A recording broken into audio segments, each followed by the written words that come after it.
Chapter 5, Hackers Test 1 to 5. Listen to a conversation between a student and a student center employee. Hello. I'm here to speak with the person in charge of the, volunteer programs for students. Yes, that's me. I'm Bob Hill. I'm Lena Jones, and, I'm a music student. I'm looking for volunteer opportunities related to music. You see, the music department awards students some extra credit for volunteering if it has to do with music, and I thought that this center might have a few ideas. Okay. Did you have anything particular in mind? Well, I was thinking I could give, piano lessons or something.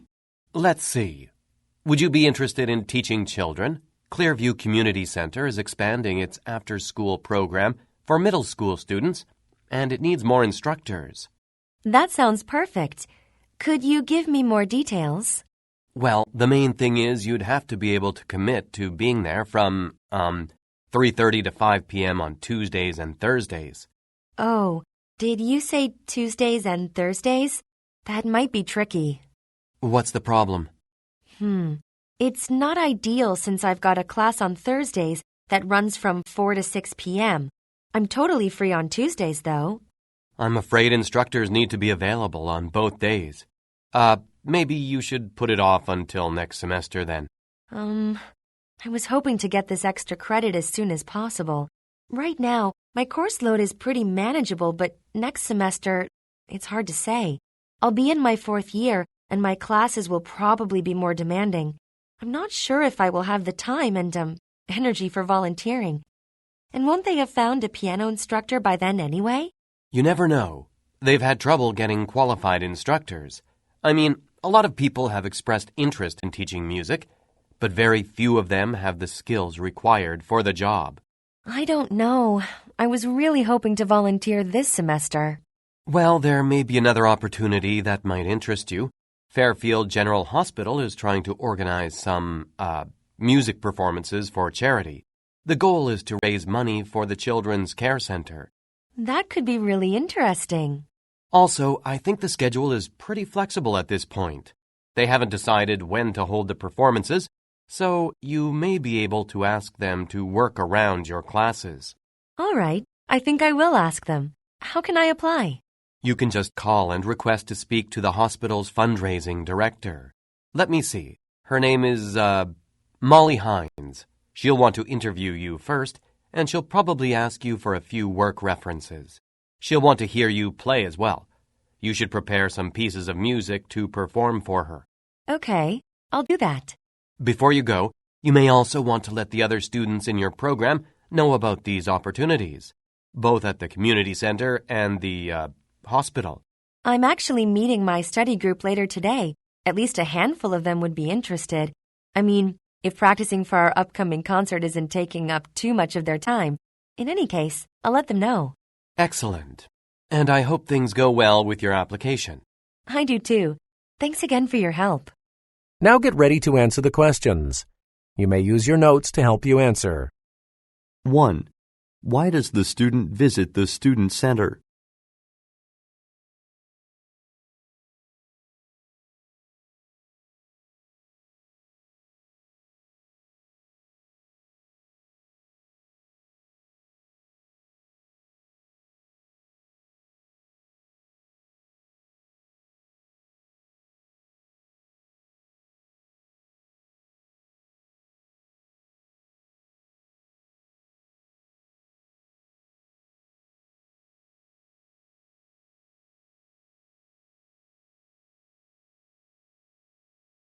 Listen again to part of the conversation. Then answer the question. Well, the main thing is you'd have to be able to commit to being there from, 3:30 to 5 p.m. on Tuesdays and Thursdays. Oh, did you say Tuesdays and Thursdays? That might be tricky. 2. What does the student mean when she says this? Oh, did you say Tuesdays and Thursdays?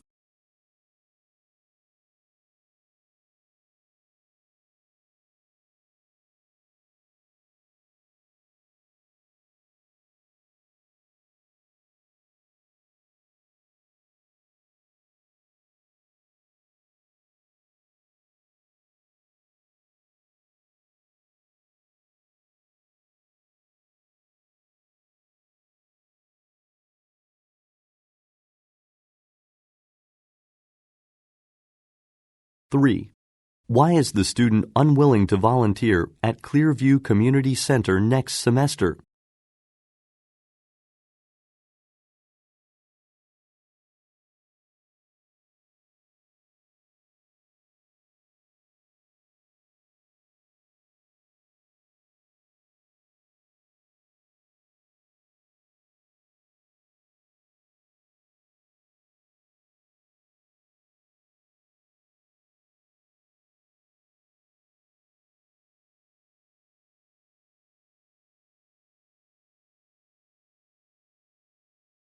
Four. What does the employee say about the hospital's music performances?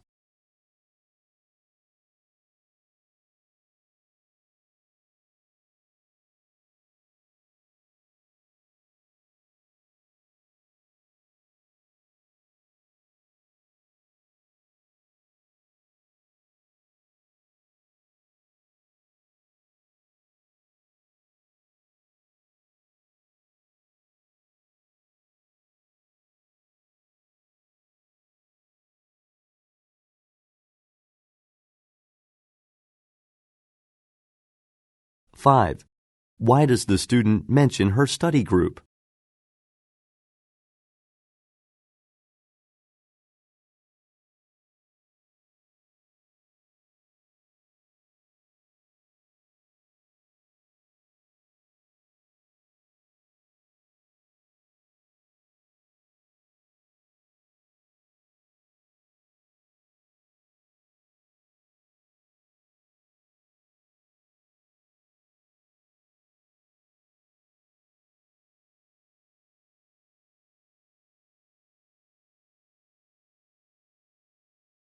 Six to 11. Listen to part of a talk on the circadian rhythm. I'd like to start off by asking if you've ever gone on a long trip, perhaps to some place several time zones away, or if you've ever held a job on the graveyard shift. Well, the reason I ask has to do with my lecture today on the circadian rhythm. The human circadian rhythm is based on a 24-hour cycle, and any interruption to this rhythm, such as the ones I just mentioned, would have an impact on the body. A person could have sleep problems or become depressed and anxious. But I'm getting ahead of myself. Let's take a closer look at just what the circadian rhythm is. Essentially, what this rhythm does is it helps stabilize the timing of our bodily functions. The sleep cycle, body temperature, blood pressure, brainwave activity, hormone and digestive secretions, all of these operate according to a 24-hour cycle. So, as long as this rhythm stays on cue, an individual will generally experience physical and mental well-being. But what happens when the rhythm goes out of sync? And how does it go out of sync? Well, let me deal with the second question first. Okay, there are two aspects that control the circadian rhythm. One is internal. The body has a circadian pacemaker, or what many people call a biological clock. It's a section of the brain known as the suprachiasmatic nucleus, or SCN. Now, the SCN adjusts itself to the 24-hour light-dark cycle. So, if the SCN is dependent on the intervals of daytime and nighttime, what would happen if a person were blind? Well, the SCN would get confused, so to speak. A blind person may have a couple of nights when he sleeps well and then a couple of nights when he doesn't. What this tells us is the SCN cannot, on its own, establish a normal circadian rhythm. A second aspect is needed to help it, the circadian rhythm, function properly. This involves the external cues the SCN, your circadian rhythm, needs to make the necessary adjustments. So what are these external cues? Well, they're environmental cues, specifically light. Temperature also plays a role, but it doesn't have the same impact that light does. The circadian rhythm resets itself to the 24-hour day as it is exposed to either sunlight or darkness. The morning sun will cue the body to produce certain hormones and neurotransmitters that increase blood pressure and body temperature. It's these little changes that'll get the body going for daytime activities. At sunset, however, the body begins to produce melatonin, and the blood pressure goes down. And as the evening hours wear on, the body continues to wind down. It is, in effect, preparing for nighttime sleep. So, how is this cycle broken? Well, actually, very easily. A long-distance trip, a nighttime job, putting off your bedtime for hours because you have an important exam. This brings me back to the first question.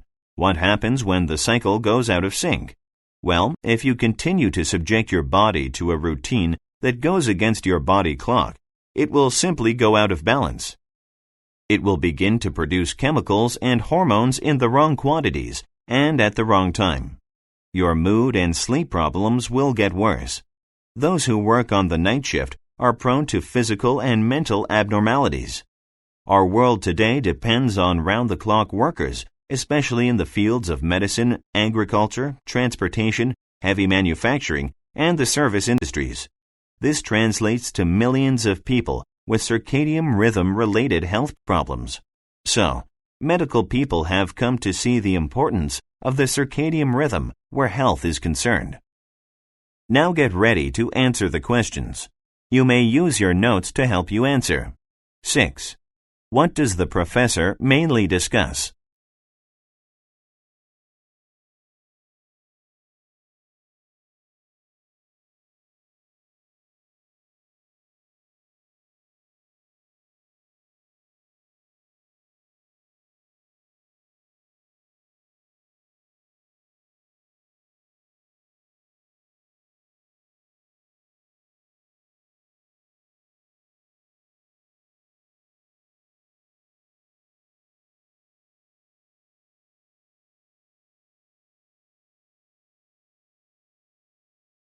Listen again to part of the lecture. Then answer the question. A person could have sleep problems or become depressed and anxious. But I'm getting ahead of myself. Let's take a closer look at just what the circadian rhythm is. 7. What does the professor mean when he says this? But I'm getting ahead of myself.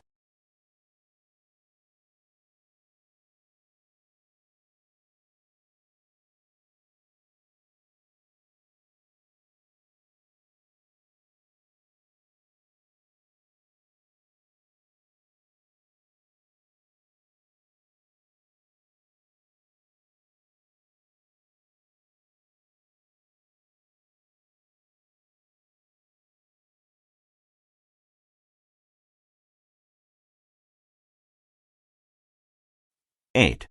According to the professor, what major role does the circadian rhythm play?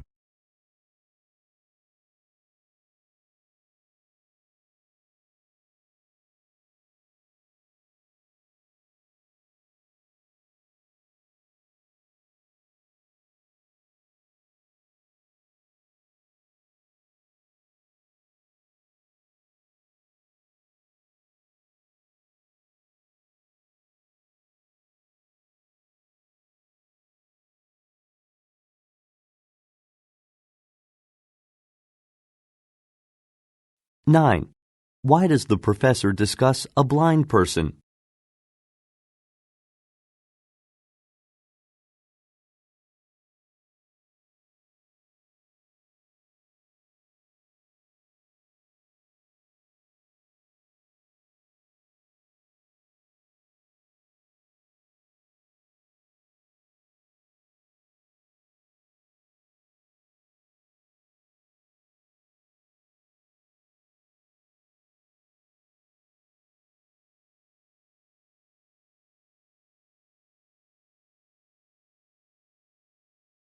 Ten.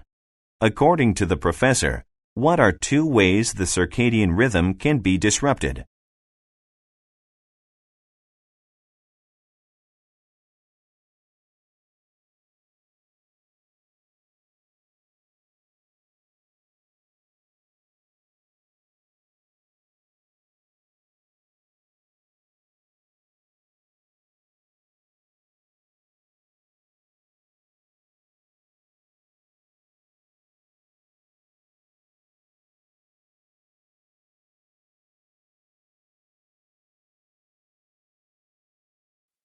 (11) What point does the professor make when he refers to round-the-clock workers.